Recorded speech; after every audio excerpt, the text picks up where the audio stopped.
बिस्मिल्लाहिर्रहमानिर्रहीम। हज़रत इब्राहीम अलैहिस्सलाम का किस्सा। नाज़रीन, आज की वीडियो में हम आपको बताएंगे पैगंबर खुदा हज़रत इब्राहीम अलैहिस्सलाम के बारे में, इनकी वलादत के बारे में, बुत परस्ती के ख़िलाफ़ इनकी तबलीग और नमरूद की तरफ से इनको आग में फेंके जाने का वाक़या। इसलिए वीडियो को आखिर तक ज़रूर देखिएगा। नमरूद मुल्क बाबुल का बादशाह था। बाबुल का मौजूदा नाम इराक़ है। नमरूद एक इंतहाई मग़रूर शख्स था। जब इसके इक़्तिदार का दायरा वसी हो गया तो लोगों से कहना शुरू कर दिया कि इसकी परस्तिश करें, क्योंकि लोग पहले ही गैर अल्लाह और लकड़ी के बने हुए बुतों की परस्तिश किया करते थे। लिहाजा वो इसे आसानी से खुदा मानने पर आमादा हो गए। लोगों को इस गुमराही और ज़लालत की ज़िंदगी बसर करते हुए एक अरसा गुज़र चुका था और वो अल्लाह को कतअन भूल चुके थे। परवरदिगार आलम ने इस कौम की रहनुमाई और हिदायत के लिए अपना नुमाइंदा भेजने का इरादा फरमाया। नमरूद के दरबार में नजूमी भी थे। एक नजूमी नमरूद के दरबार में बड़ा ऊंचा मकाम और मंजिलत रखता था और वह नमरूद के बहुत ही करीब था। एक रोज़ उसने नमरूद से कहा कि जान की अमान पाऊँ तो एक बात अर्ज़ करूँ। नमरूद ने कहा, अर्ज़ करो। नजूमी ने बताया कि आपकी सल्तनत में एक बच्चा पैदा होने वाला है। वो बुत परस्ती को ख़त्म कर देगा और लोगों को अपने दीन के जानिब बुलाएगा और आपकी हुकूमत ख़त्म कर देगा।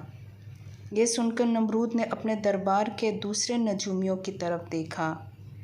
सब नजूमियों ने पहले नजूमी की तायीद की। नमरूद ये सुनकर दिल ही दिल में घबराया और फिर गुस्से में आकर हुक्म दिया कि औरतों और मर्दों को एक दूसरे से अलग कर दिया जाए ताकि कोई बच्चा वजूद ना पाए, और हुक्म दिया कि जो भी बच्चा पैदा हो इसे कत्ल कर दिया जाए।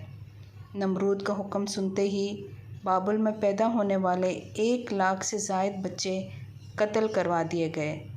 नादान नमरूद ये समझता था कि इन हीलों से वो अल्लाह ताला के इरादे के आगे बंद बांध सकेगा। इस मुल्क बाबुल में एक ख़ातून थी जिनका नाम तारीख़ ने नोना बताया है।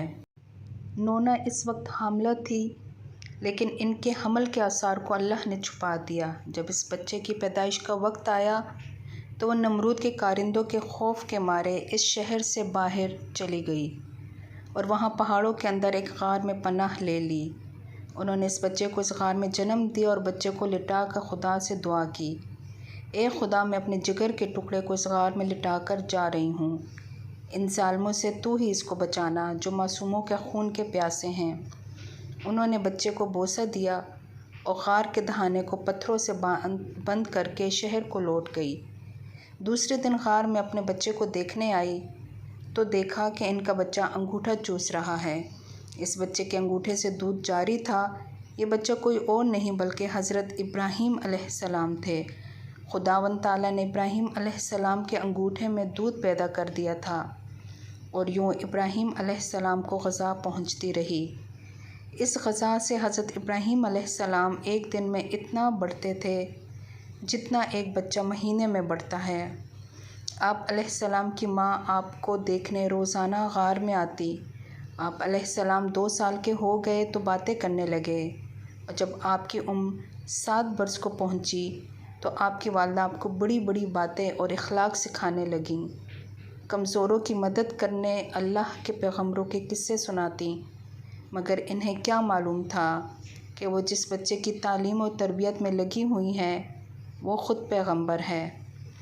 आप अलैहिस्सलाम ने अपनी ज़िंदगी के 13 साल इसी गार में गुजारे। उन्होंने एक दिन अपनी माँ से कहा, माँ, मुझे भी अपने साथ शहर में ले चलें। माँ ने जवाब दिया, बेटा, शहर में तुम्हारे लिए ख़तरा है। इसलिए हज़रत इब्राहीम अलैहिस्सलाम रात को गार से निकलकर शहर में दाखिल हो गए। हज़रत इब्राहीम अलैहिस्सलाम का एक चचा था जिसका नाम आज़र था। यहाँ पर एक नुक्ते की वजाहत करते हैं कि तौरात में आज़र को हज़रत इब्राहीम अलैहिस्सलाम का चचा कहा गया है, जबकि इनके वालिद का नाम तारिक बताया है, जबकि कुरान मजीद में इनके वालिद का नाम आज़र कहा गया है। बहुत से उलमा का इजमा है कि आज़र हज़रत इब्राहीम अलैहिस्सलाम का बाप नहीं था, बल्कि इनके वालिद तारिक थे और वो मुसलमान थे। अरबाब नसब का इसी पर इत्तिफ़ाक़ है कि हज़रत इब्राहीम अलैहिस्सलाम के वालिद तारिक थे। लिहाजा कुरान मजीद और अक्सर अहादीस में जो आज़र को बाप कहा गया है वो मजाज के तौर पर है, क्योंकि वो हज़रत का चचा थे और अरब में यह रिवाज था कि चचा को बाप कहते थे। या ये भी हो सकता है कि आपका चचा ही रहा हो और तारिक की वफ़ात के बाद आपकी वालदा से अक़द किया हो और आपकी तरबियत की हो।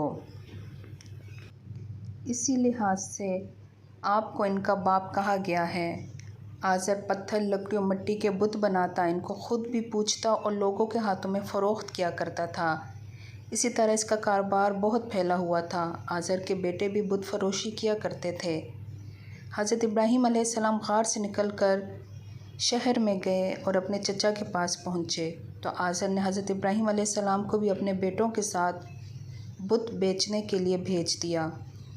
हज़रत इब्राहीम अलैहिस्सलाम ने बुतों के गले में रस्सी बांधी और इन्हें ज़मीन पर घसीटते हुए ले गए, जिससे वो मिट्टी, कीचड़ और कूड़े में आलूदा हो गए। फिर आज़र ने आवाज़ लगाई, ए लोगो, मुझसे वो बुत ख़रीदो जो बेजान हैं और कोई नुकसान या नफ़ा नहीं पहुंचा सकते। बुतों के साथ हज़रत इब्राहीम अलैहिस्सलाम का ये सलूक बुत परस्तों की नज़र में बेहद तौहीन आमेज़ था। फिर नौबत यहाँ तक आन पहुँची कि आज़र ने हज़रत इब्राहीम अलैहिस्सलाम को इस बारे में नसीहत की। एक दिन हज़रत इब्राहीम अलैहिस्सलाम ने अपने चचा से पूछा, चचा जान, आप लकड़ी, पत्थर और मिट्टी के बुत बनाते हैं जो ना बोल सकते हैं और ना सुन सकते हैं और ना ही आपको नफ़ा दे सकते हैं और ना ही कोई नुकसान पहुंचा सकते हैं। आज़र ने चौंक कर पूछा कि क्या तुम हमारे खुदाओं के मुखालिफ हो? आइंदा इस तरह की बात ज़बान पर ना लाना वरना तुम्हें सज़ा होगी। इसके बाद हज़रत इब्राहीम अलैहिस्सलाम लोगों से मुखातिब हुए और कहा, परस्तिश और इबादत के लायक नमरूद है और ना ये बुत हैं। लायक इबादत सिर्फ़ अल्लाह ताला की ज़ात है जिसने सारी दुनिया को पैदा फरमाया है और वही इसका मालिक है। हज़रत इब्राहीम अलैहिस्सलाम का नाम और पैगाम बड़ी तेज़ी के साथ फैलने लगा। लोग इनकी बात को गौर से सुनने लगे। जब इनकी शोहरत नमरूद तक पहुंची तो उसने अपने दरबार के लोगों से पूछा, ये कौन नौजवान है जिसने एक हंगामा खड़ा कर दिया है? दरबारी बोले, इसका नाम इब्राहीम है जो आज़र के घर में जवान हुआ है। नमरूद ने हुक्म दिया कि इसे फ़ौरन मेरे सामने पेश कर दिया जाए। नमरूद के भेजे हुए लोग हज़रत इब्राहीम अलैहिस्सलाम के पास आए और इन्हें नमरूद का पैगाम पहुंचाया। हज़रत इब्राहीम अलैहिस्सलाम नमरूद के पास पहुँचे। नमरूद ने पूछा, नौजवान, तुम जिस खुदा की बात करते हो वो कौन है? हज़रत इब्राहीम अलैहिस्सलाम ने जवाब दिया, मेरा खुदा वो है जो लोगों की ज़िंदगी और मौत की कुदरत रखता है। नमरूद ने कहा, ये तो मैं भी कर सकता हूँ। और इसने एक ऐसे मुजरिम को आज़ाद कर दिया जिसे मौत की सज़ा का हुक्म सुनाया जा चुका था और एक ऐसे आदमी को फांसी दे दी जिसका कोई जुर्म था ही नहीं। फिर कहने लगा, अब बोलो, मेरे खुदा होने पर तुम्हें क्या शक है? मैं भी तो जब चाहूँ जिसे चाहूँ ज़िंदगी बख्श दूँ और जिसको चाहूँ मौत दे दूँ। हज़रत इब्राहीम अलैहिस्सलाम ने फरमाया, अगर तू सच्चा है तो जिसको कत्ल किया है इसको ज़िंदा करके दिखा। फरमाया, मेरा खुदा सूरज को मशरिक़ से निकालता है और मग़रिब में ग़ुरूब करता है, तो इसे मग़रिब से निकाल कर दिखा। नमरूद से इस सवाल का कोई जवाब ना बन पड़ा और वो शर्मिंदा हो गया।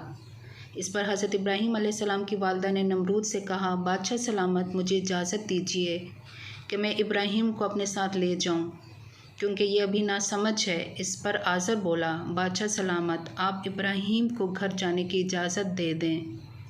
मैं इसे आपके और बुतों की तौहीन से बाज रखने की ज़मानत देता हूँ।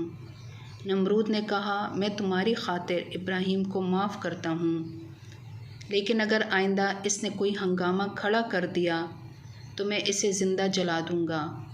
हज़रत इब्राहीम इस वाक़े के बाद भी अपने मिशन से बाज ना आए और एक दिन उन्होंने आज़र से कहा, ये बुत क्या है जिनको आप ख़ुद बनाते हैं, ख़ुद पूछते हैं?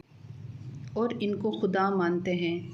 आज़र ये बात सुनते ही बिगड़ गया और इसने कहा, इब्राहिम फ़ौरन मेरे घर से निकल जाओ, मैं तुम्हारी शोखी मज़ीद बर्दाश्त नहीं कर सकता।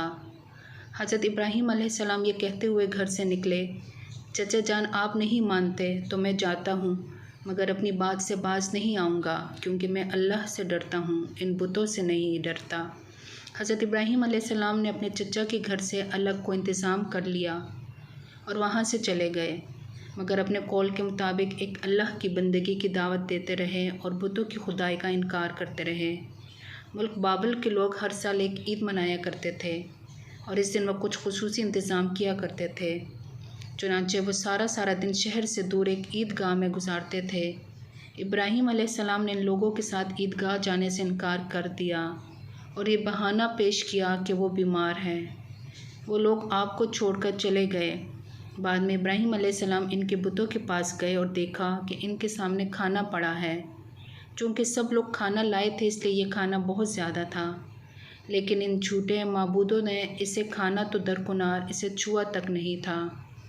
इब्राहिम अलैहिस्सलाम ने इन्हें मुखातिब करके कहा, ये इतना खाना तुम्हारे सामने पड़ा है, तुम इसको खाते क्यों नहीं? तुम्हें क्या हो गया है कि बात तक नहीं करते? फिर पूरी कुव्वत से दाएं हाथ से कुल्हाड़ा मारकर इनके टुकड़े टुकड़े कर दिए, लेकिन बड़े बुत को छोड़ दिया ताकि सब इसी की तरफ रुजू करें।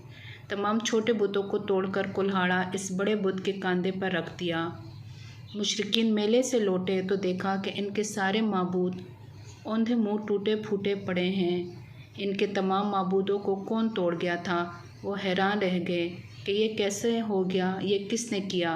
कहने लगे कि ये काम किस जालिम ने किया है। बाकी अगली वीडियो में। प्लीज़ मेरी वीडियो को लाइक करें, सब्सक्राइब करें।